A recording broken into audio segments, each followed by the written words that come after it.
पूरी जो इंडस्ट्री बहुत फ्लैशी है ना, जो दिखता है एक्चुअली वो होता नहीं है। 90% रेस्टोरेंट एक साल में बंद हो जाते हैं।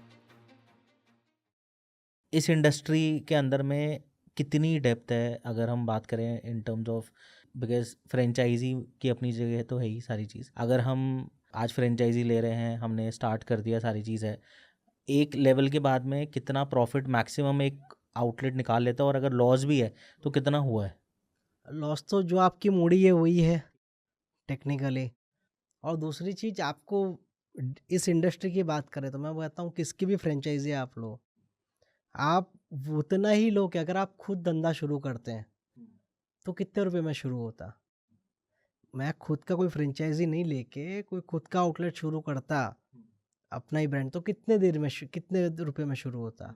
और फ्रेंचाइजी ले रहा हूँ तो कितना डिफरेंस पे करना पड़ रहा है, और उतना डिफरेंस पे करने से मुझे उतना बेनिफिट हो रहा है। इस तरह से सामने वाले को कैलकुलेट करना चाहिए।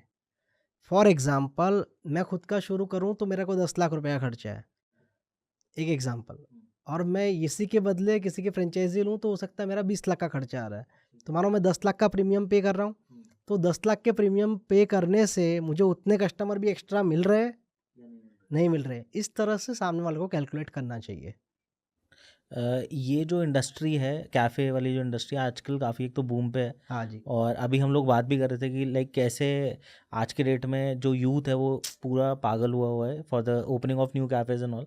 सो उनके लिए आपका क्या एक मैसेज रहेगा यूथ के लिए कि वो किस तरीके से उनको वर्किंग करनी चाहिए? बिकॉज ये पूरी जो इंडस्ट्री बहुत फ्लैशी है ना, जो दिखता है एक्चुअली वो होता नहीं है। बिल्कुल, मैं तो हाँ। हमेशा ये बोलता हूँ कि आप लोग इसको बाहर से देख रहे हो, उतना आप अंदर से भी जाके देखो कि 14 घंटे काम करना, है ना? 365 दिन काम करना, फिर बैठना यहाँ, तो चीज़ें हैं। पैशनेट हो तो आराम से कर लोगे, तो मज़ा आएगा। कुछ फिगर्स आप बता रहे थे रिगार्डिंग दिस इंडस्ट्री, बिल्कुल। वो भी आप शेयर करें हमारे साथ मैं में। आपको जैसे बता रहा था, वो मेरे फिगर नहीं है, वो रेस्टोरेंट एसोसिएशन है कि उसका राइट, फिगर है। राइट। 90% रेस्टोरेंट एक साल में बंद हो जाते हैं। 90%? 90 आप अपने आसपास देखेंगे। उसमें से 10% रेस्टोरेंट है, वो 5 साल में, आने वाले 5 साल में से उसमें से भी 5% बंद हो जाते हैं। 5 है, 100 में से 5 बचते हैं 5 साल बाद, और जो वो 5 बच जाते हैं उनकी 3 जनरेशन उसी से खाती है। सो बेसिकली इसको अगर इस तरीके से देखें कि जो भी आप रेस्टोरेंट ओपन कर रहे हो तो उसके पीछे एक पूरी रिसर्च करके और मार्केट रिसर्च करके पूरा नो हाउ लेके फिर करना चाहिए। बिल्कुल, और ओवरहेड एक्सपेंस जितने कम हो उतना अच्छा है। मार्केटिंग कैसे करनी चाहिए? फूड ब्लॉगर, हाँ, बाकी सारे जो है ना मीडियम, अभी के लिए बोल रहा हूँ, आज से 5 साल बाद क्या रेलेवेंट होगा पता नहीं। आज की डेट में इंसान अपनी चॉइसेस जो है ना वो रील्स देख के बनाता है कि यार ये बहुत बढ़िया रेस्टोरेंट लग रहा है, ये रील देखिए, यहाँ जाना है अगले फ्राइडे खाने या अगले सैटरडे। तो मुझे लगता है फूड ब्लॉगर वाली मार्केटिंग सबसे बढ़िया है।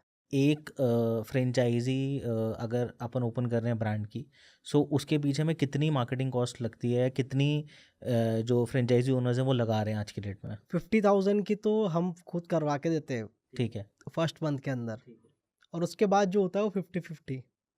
अच्छा, मतलब वो जितना भी स्पेंड होगा 50-50 होगा। हाँ जी। सो फॉर एग्जांपल कि अगर सपोज एक कुछ आपने पैरामीटर सेट कर रखा है कि लाइक इतना एक फ्रेंचाइजी मॉडल पे आपको स्पेंड करना चाहिए, अगर वो सपोज से ज़्यादा कर रहे हैं अच्छी बात है, मैं तो बोलता हूँ मार्केटिंग में जितना स्पेंड हो उतना अच्छा है। तो उसमें अपने को कोई इशू नहीं कोई आता, इशू लाइक? नहीं है, हाँ। ओके, मतलब वो अगर सपोज कोई बंदा लाख 1 लाख रुपए के खर्च आसपास करे भी कोई खर्च कर रहा दिक्कत है नहीं है हमको। तो भी हम लोग उसको मैनेज करें। हाँ, तो हम 50,000 वो देगा, 50 हम देंगे। बट जो भी हमारी टीम से डिस्कस करके होगा, मतलब जैसे वो बता देगा कि ये 4 ब्लॉगर हैं मेरे यहाँ पे, तो हमारी टीम उसमें से बाइफरगेट करेगी कि इसकी रील्स अच्छी चल रही है, ये ऑर्गेनिक है कि नहीं है। बूस्ट करके भी व्यूज़ आए होते हैं। सो जैसे फ्रेंचाइजी कोई लेता है तो आपकी कोई एक ऐसी डेडिकेटेड टीम है, जैसे लोकेशंस के बारे में अपन ने बात करी। सो जैसे कुछ 20% जो क्लोज डाउन हो रहे हैं या मे बी जो लॉस में हैं, तो उनको वो इसलिए बिकॉज ऑफ लोकेशन, जैसे आपने बोला। लोकेशन, पार्टनर्स के इशू। हाँ, 2 चीज़। सो अगर लोकेशन की अगर हम बात करें तो आपकी कोई ऐसी टीम जो कि देखती है कि भाई ये लोकेशन ठीक ठाक इनकी है सिटीज़ में हाँ, जाके? अभी हम देखते हैं, जब से ये हमने एनालाइज किया उसके बाद हम देखते हैं। पहले हम क्या करते थे कि भाई जैसे आप जयपुर के रहने वाले हो तो हम ये सोचते थे कि आप जयपुर में रह रहे हो तो आपको तो कितना नॉलेज होगा जयपुर का, तो आपने कोई लोकेशन चूज़ करी है तो बहुत सोच समझ के ही करी होगी क्योंकि आप लोकलाइट हो। बट फिर हमको समझ में आता था कि वो उस तरह से नहीं सोचते थे। राइट। तो अब उस चीज़ को हम स्ट्रिक्टली कर दिए स्ट्रिक्टली कर दिया गया। कि भाई ये लोकेशन होगी तभी वहाँ अलाउ करेंगे। अब आप आओगे कि फर्स्ट फ्लोर पे करना है तो हम अलाउ नहीं करेंगे।